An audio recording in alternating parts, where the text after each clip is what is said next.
Turkish Airlines flight TK1951 departs Istanbul at 8:25 on the morning of the 25th of February 2009 for its flight to Amsterdam. At 10:15, the aircraft enters Dutch airspace from the east and approaches Schiphol Airport. Due to a fault, the left-hand radio altimeter, one of two on board, indicates an incorrect height of -8 feet. This occurs whilst the aircraft is descending to a flight level 40 and subsequently to 2,000 feet. The incorrect radio height causes a total of 5 audible warnings to be heard in the cockpit. The pilots have noticed these warnings. There are 3 pilots in the cockpit. The co-pilot, who is flying the aircraft, is seated to the right. He's receiving line training from the captain, also an instructor, in the left-hand seat. A first officer, acting as a safety pilot, is seated in the observer's seat, located in the center behind them. The aircraft is now flying at 2,000 feet on a course of 265 degrees as assigned by air traffic control. Air traffic control issues a new heading of 210 degrees in order to intercept what is referred to as the localizer before landing on the runway 18 right. The issued heading results in an interception of the localizer 5.5 nautical miles before the runway threshold. A shorter lineup with respect to the normal procedure, which should line up the aircraft at a minimum of 8 nautical miles from the runway threshold and under the glide slope. The consequence is that the final approach segment is shorter. No clearance for a further descent is issued, so the glide slope to the landing runway is now being intercepted from above. Once the aircraft intercepts the localizer, the throttles must be closed to allow the aircraft to descend to the glide slope.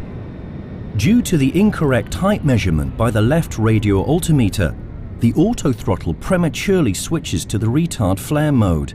This mode is usually activated in the final stage during the flight in order to reduce speed when above the landing runway.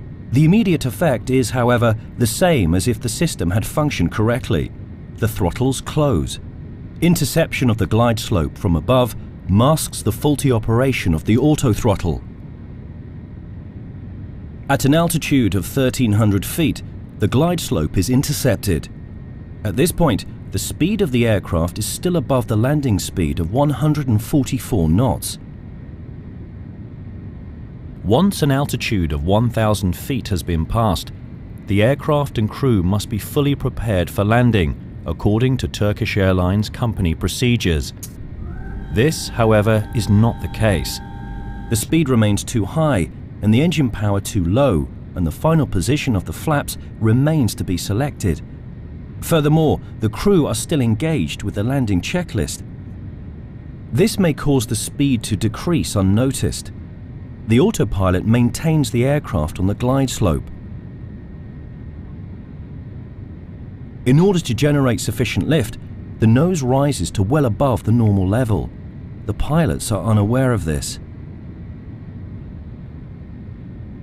Once the speed reduced to 109 knots, the stick shaker was activated.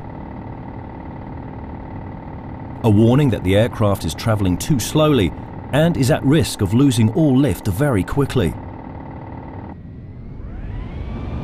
The pilots respond to this, but inadequately. The aircraft crashes.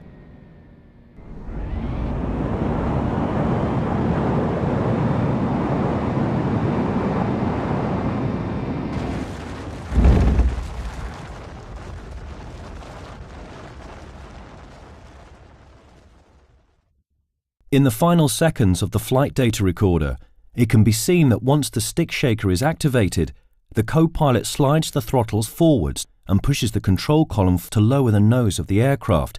The captain takes over control, but the auto throttle is not deactivated, which means that it almost immediately closes the throttle again.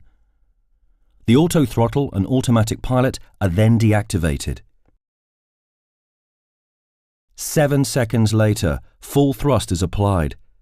By this point, there is insufficient height remaining to recover from the stall. The aircraft crashes into a field located 1 mile from the runway.